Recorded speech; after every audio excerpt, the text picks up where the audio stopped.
Hi y'all, it's Sandra, the Naked Chef, and today I'm making a shepherd's pie. My boyfriend loves this dish. I have lots of ground meat from just getting a bunch of pork chops and chuck roasts and things like that, and just ground them all up in my meat grinder. And usually shepherd's pie just uses like ground beef, but I have beef and pork. So first, you mash your potatoes after you boil them, and you cut them to like quarter, half-inch pieces. And you cut them long ways first, and then you slice them up, and you put them in your water, and let them boil for like maybe 10 to 15 minutes, and then we'll show you what you mix them with when you mash them up. Now I used 4 pounds of potatoes because I'm doubling this recipe so I can make a big pan of it, so I can like separate some and freeze it maybe for my boyfriend to just be able to pull out and eat up. Now you want to take a small onion and dice it up. Now since I'm doubling it, I had like a medium yellow onion, and then these like sweet onions are kind of big, so I just did like that medium onion and a half of a jumbo sweet onion. And then you get, I believe, 2 cloves of garlic and mince them. Yeah, it's 2 cloves of garlic. Now, I have roasted garlic that I have in a jar, so I just kind of like take out maybe a tablespoon or so for the 2 cloves, and that's good. So I'm going to double that up, so I'll do like a couple tablespoons of my roasted garlic. And then you want to put your garlic and your onions in the pan with your ground meat. And I usually like to salt it a little bit, just to give it some seasoning to bring out juices and stuff like while it's cooking. And you just cook it up until the meat's all browned. And then you're going to add in your frozen peas, carrots, and corn medley, which is about 2 cups, but it's going to be 4 cups for my recipe today. And you just heat that until it's warmed. Okay, now to make the potatoes, we are going to put a whole stick of butter, which is like a half a cup of butter, in there, and about a half a cup of sour cream.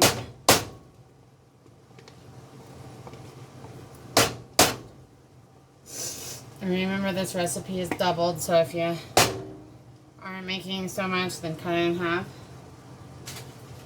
And I've got some cream. I like to use cream. You can use milk. This is just my thing. So I'm gonna do 2/3 of a cup, because the recipe says between a quarter and a half a cup. So 1/3 of a cup is kind of perfect.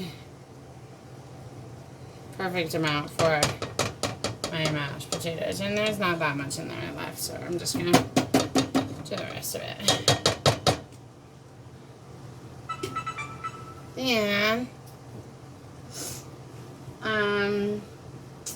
you just like add some salt and pepper to taste, which I've got pink Himalayan salt. And you kind of just do however much you think tastes good to you, I guess. Me and my boyfriend kind of like things a little salty, but that should be good maybe for about 4 pounds of potatoes. And then, you know, you can always taste it at the end and see if you need more or less. Here's some fresh ground pepper.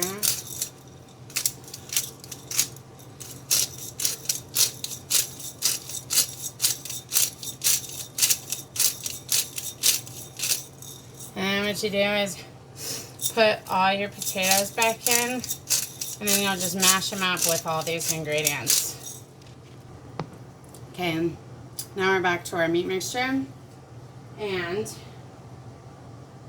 it asks for 2 tablespoons of flour to be sprinkled over, and 2 tablespoons is an ounce, so since I'm doubling it, that is 2 ounces, which is 1/4 cup.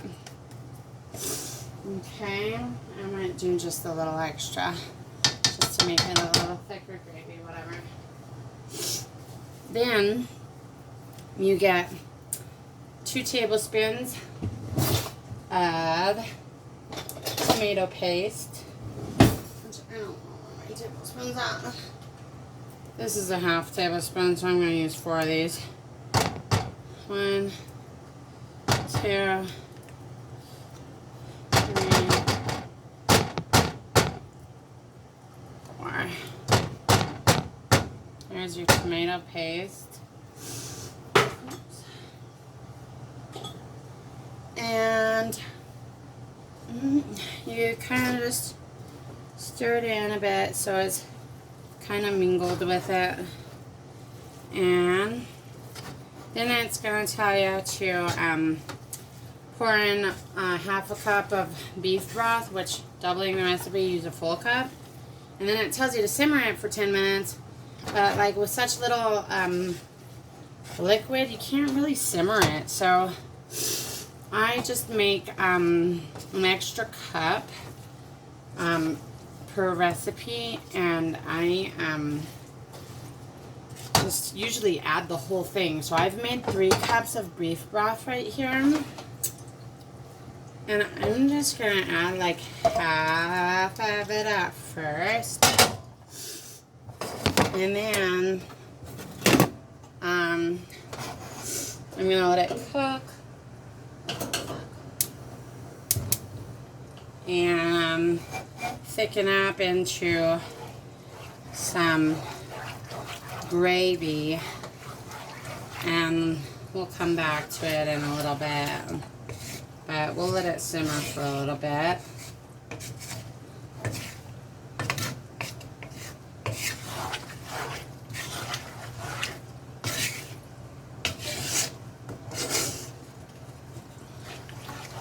And just let it like thicken up into a little bit of gravy, and then it should be ready to be poured into the pan. Now, while I'm letting this simmer, I added 2 teaspoons of rosemary and a teaspoon of thyme and 2 tablespoons of Worcestershire sauce. And then it also calls for 1 bay leaf, and you kind of just like let it simmer for a bit with like the seasonings mixed in there and the bay leaf, and then you'll remove the bay leaf after you let it simmer for like 10 or 20 minutes, just on medium low.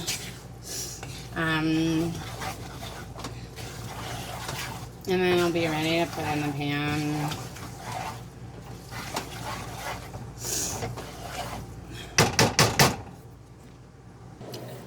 Okay, so I sprayed my 9 by 13 with some Pam, or you can use whatever cooking spray that you like.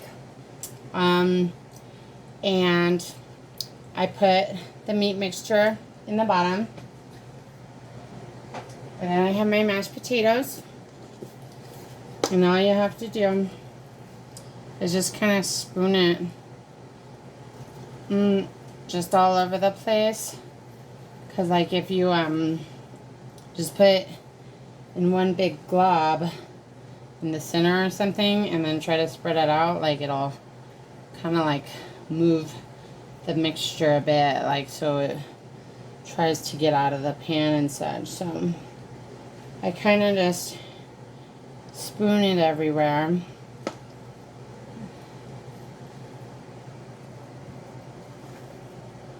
In a semi-even layer.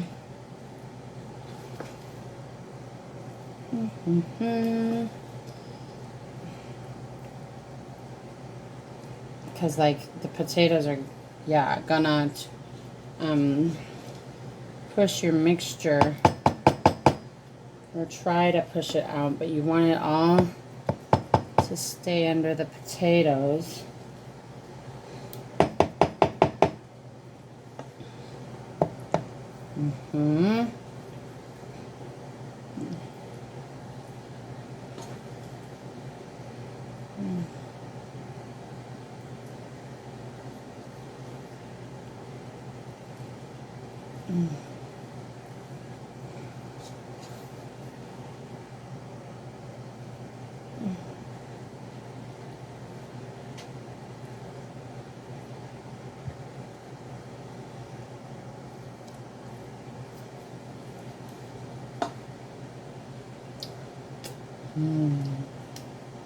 These potatoes are really good. And I think that's enough potatoes. I have like a little bit extra maybe, but there's no need because my pan is already like really full.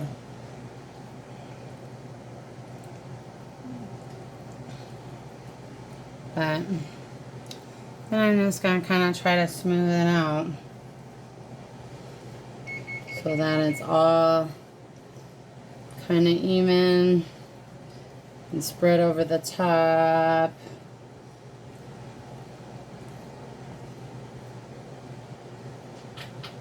Then, after you're done spraying everything over the top, you just put it in a 350-degree oven for 30 minutes.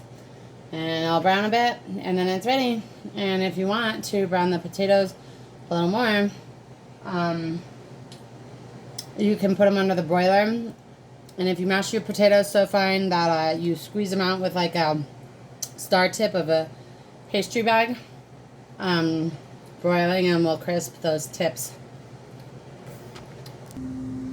Here's your shepherd's pie, all done. And my pan was a little full, so it leaked out a bit of the juices over the edge. So if your pan is pretty full, just put like a baking sheet underneath it so it doesn't get all over the bottom of the oven. But thanks for watching, and don't forget to subscribe and like my videos.